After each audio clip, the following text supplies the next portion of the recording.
Hey guys, welcome back to the channel. So we are doing another updated tier list for all of the different leaders. So we've done one a while ago. I think it was one of my first video on the channel. Yeah, so there's a lot of different picks that changed, but also we've had a little bit of balance changes since then. And we've also had a new PvP map. So this is a tier list PvP focused of all of the leaders.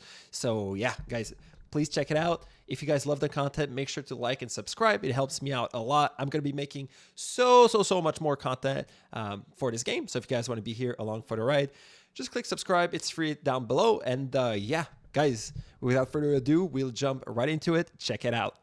And the way we are doing this, we are starting with the Undead faction. We are going to go Undead, Alliance, Beast, Blackrock, and Horde. So we are going to go through every single faction and rate them. So guys, the tiers we have S, which is God tier. Then we have A, great. B, if you love the playstyle. C, nah, and F, bad. Yeah, so I guess without further ado, we'll start immediately. We'll start immediately with our first leader, Baron Rivendare from the Undead faction. I think you guys know where Baron Rivendare goes. So Baron Rivendare is a leader that costs 4. He's armored. He spawns some skeletons at each of your bases. And he is actually in the S tier. So I think there's no surprise there. The fact that he spawns skeletons so quickly is just so freaking good. You don't even have to play him in a single game because like his skeletons are going to get so much value. If you play the talent where he gets some skeletal mages instead of skeletons, he's going to be just extremely busted, even more busted. I think they need to nerf Baron Rivendare ASAP. I think the best way to do it is to increase the length between two skeletons. So yeah, Baron Rivendare, definitely a S tier. Definitely probably the best leader in PvP right now. I think it's the easiest place, the easiest pick for this tier list. And yeah, we then have Thalnos. Thalnos is an interesting one. Thalnos is a leader that increases level every time you play a spell. So he's going to become stronger and stronger every spell you play. So you have to play him in a spell deck. Unfortunately, spell decks aren't too powerful right now in the meta, in my opinion.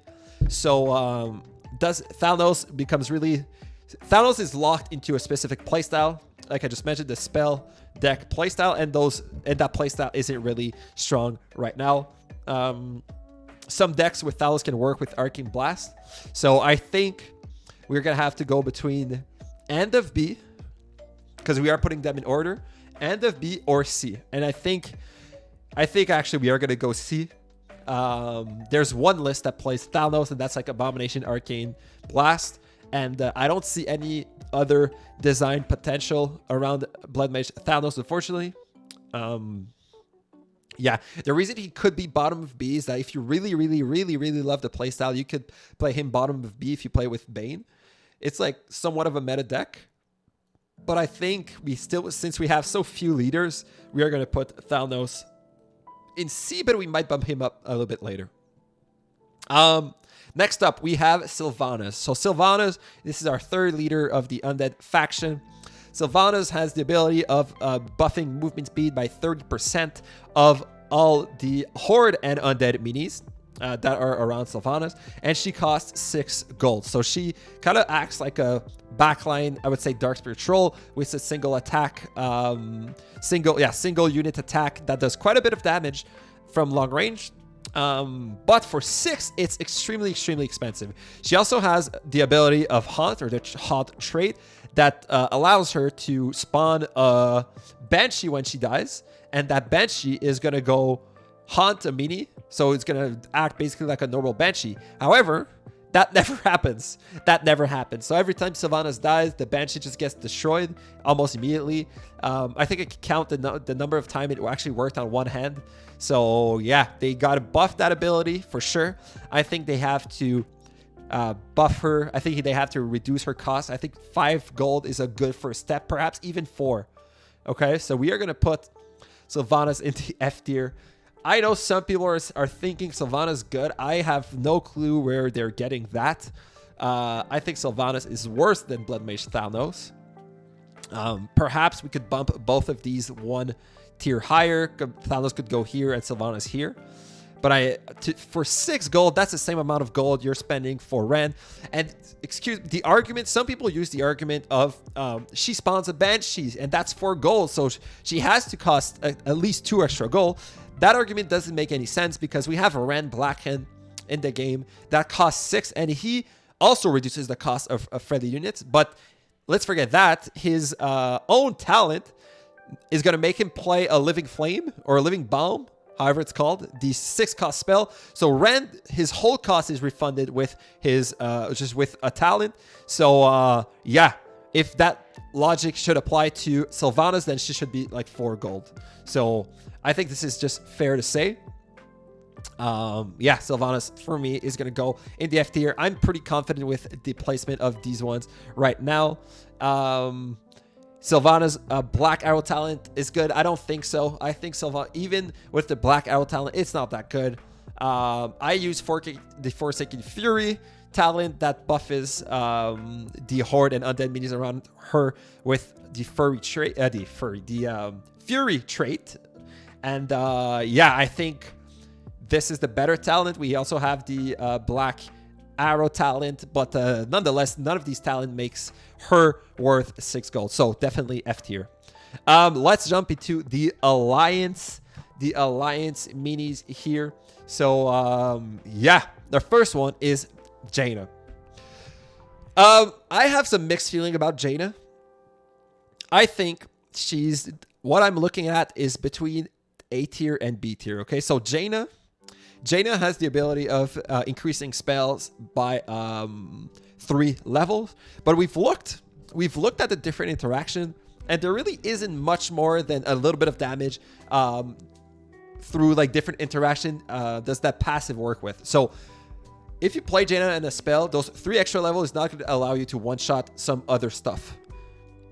So the only benefit from the 3 extra level is more damage on turrets, basically. And obviously there is some interaction where there's like multiple units.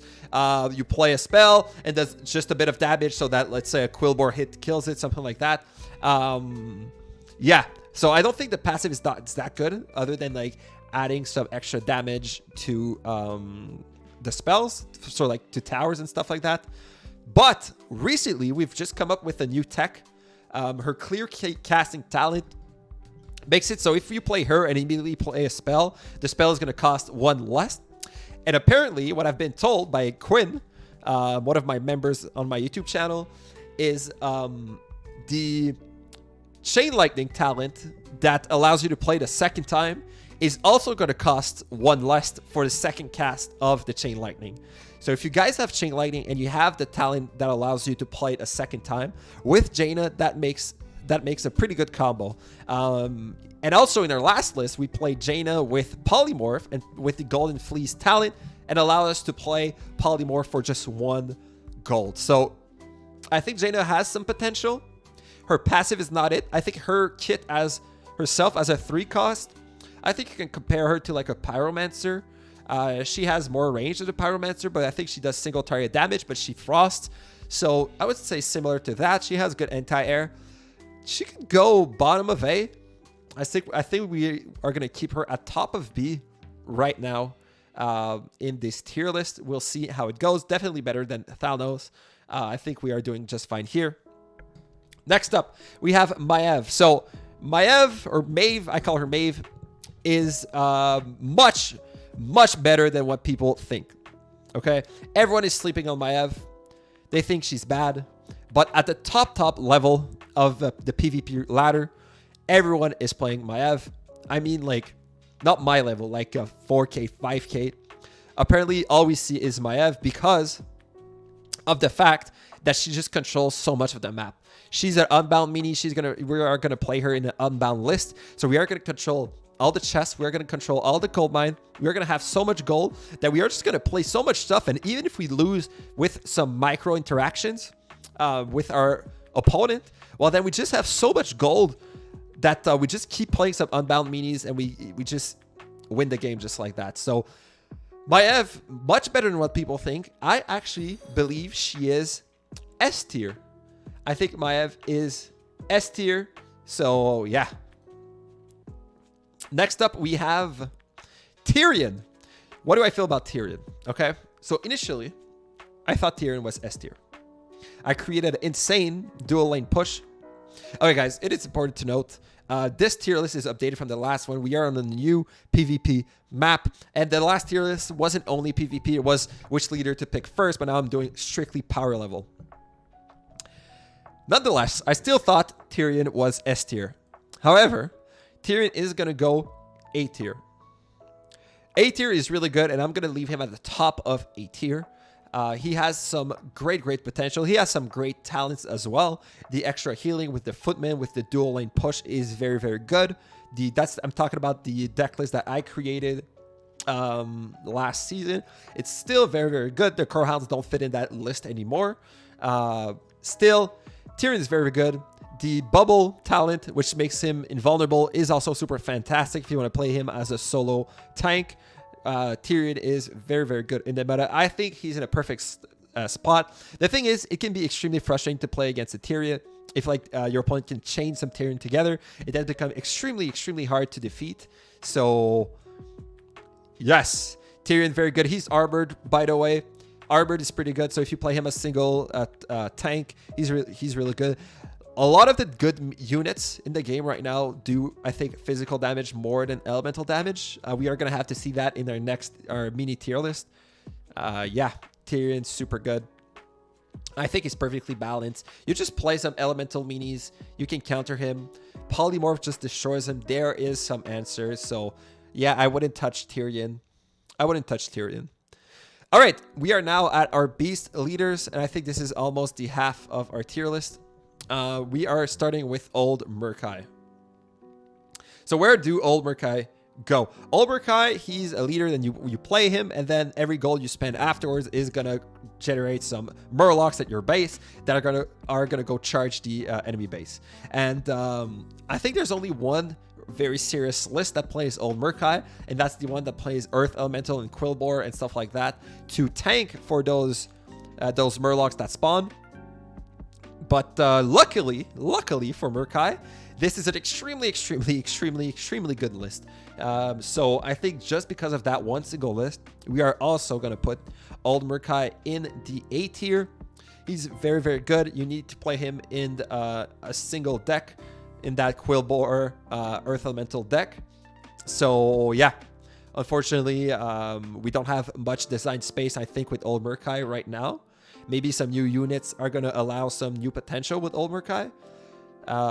Yeah, but just because that one deck, he goes A tier. We then have Charlga.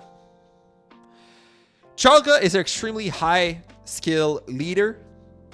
If you could play her perfectly, she's gonna be she can get some very good value, but some other times she's gonna get absolutely destroyed and get no value at all.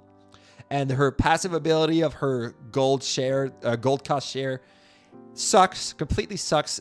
I don't see any advantage of that. Maybe I'm not seeing something, but yeah, Charlga is immediately going to go in the F tier next to Sylvanas, under Sylvanas. I think Sylvanas at least has some value. I think it's a meme list. I think Charlga is a meme list, so we are going to have to put Charlga here. And then we have Hogger. So a lot of hype have been created around Hogger in the recent days.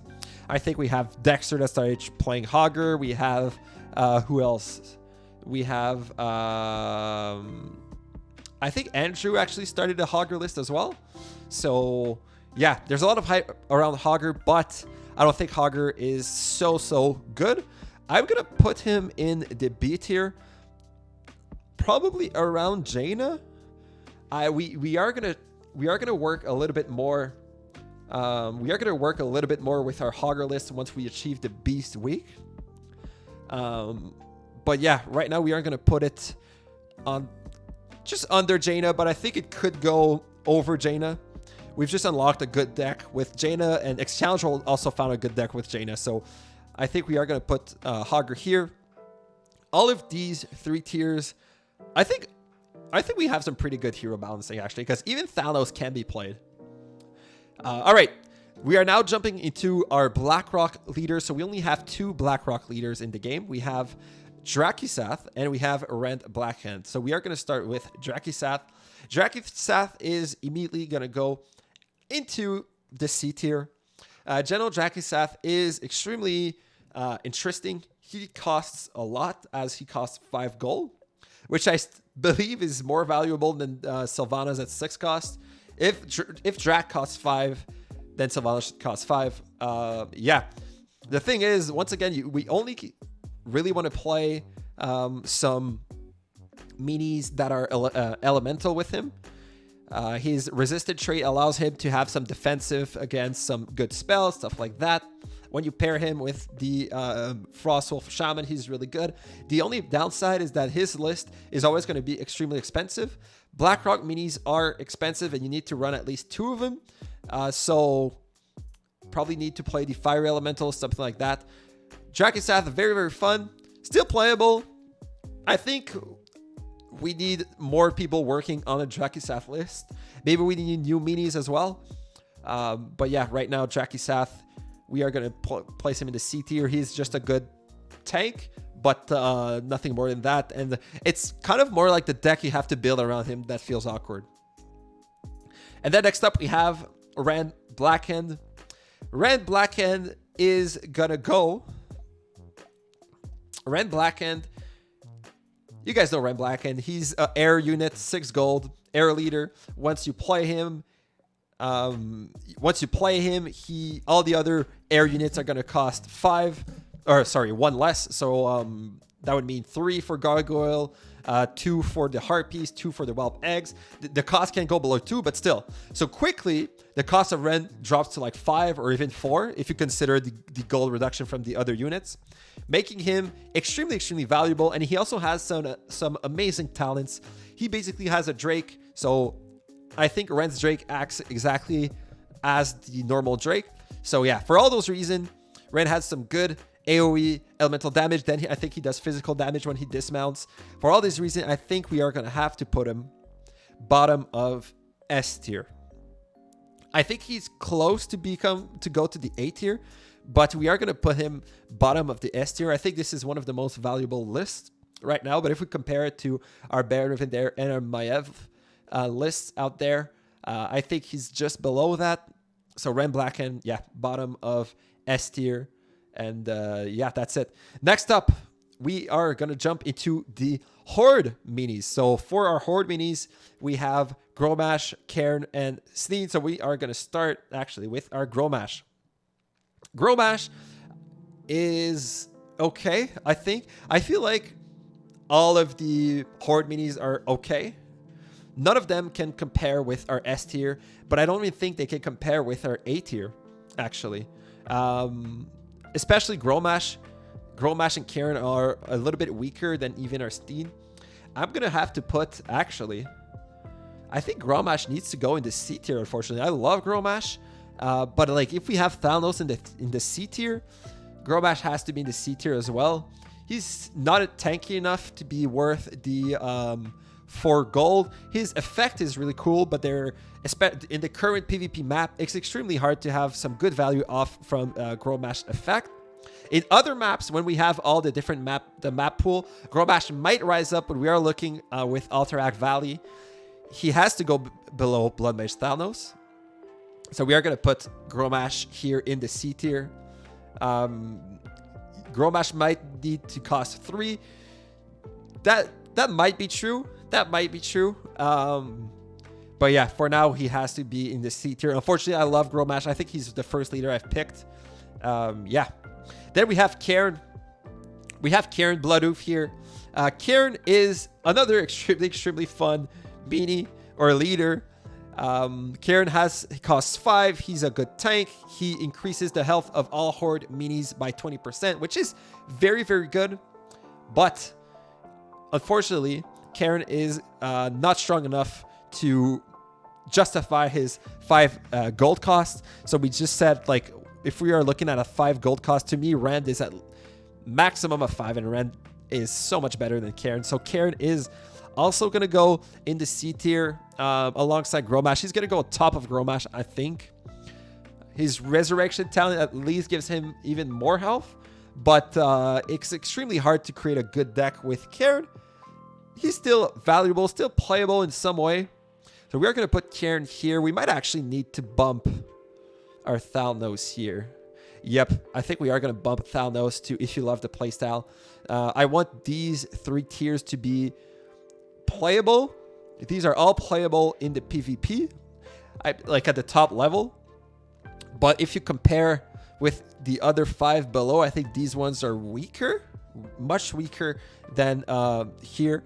And I think like Thalnos can challenge any of the other lists if played perfectly. There is some potential with Thalnos, so there it is. And then finally, guys, we are going to finish with Sneed. Sneed is a mini that, or a leader that gets you extra gold if you play, if you do take a tower with a siege unit. So you do have to play some siege units. But on the current map, we only have 2 turrets, one being the main one, and the other one is going to get some value, or siege is going to get some value once we destroy the other tower. But the chests are almost unreachable by any siege mini. If you look at the chests on Alterac Valley, all of the chests are always picked by Quillbore and Safe Pilot, so we never get value from opening chests with Sneed. Last season, the map was very good for Sneed, but in this one, this doesn't happen at all. So even with his talent that gives him +2 gold, he's not going to get any good value, really. Nonetheless, he's still pretty good in some lists. We did a stealth bomber list where we play Sneed with the Goblin Sappers and the Smoke Bomb. So basically the Sappers would get their whole gold refunded, their 2 gold refunded, because the Sappers are really good right now because they can jump to the enemy tower so quickly because the towers are so close.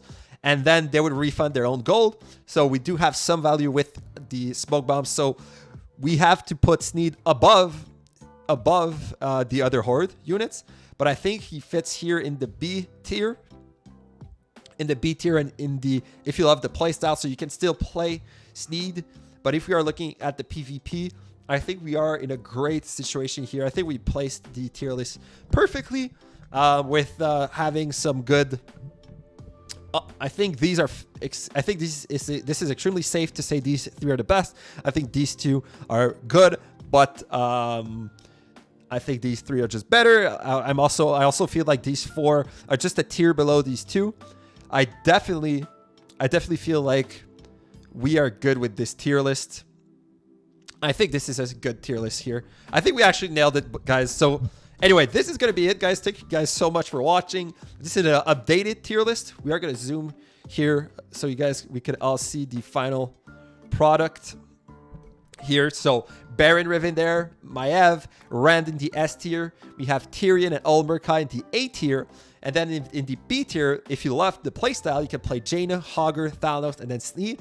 And then on the weaker ones, we have Cairne, Grommash, and Drakkisath.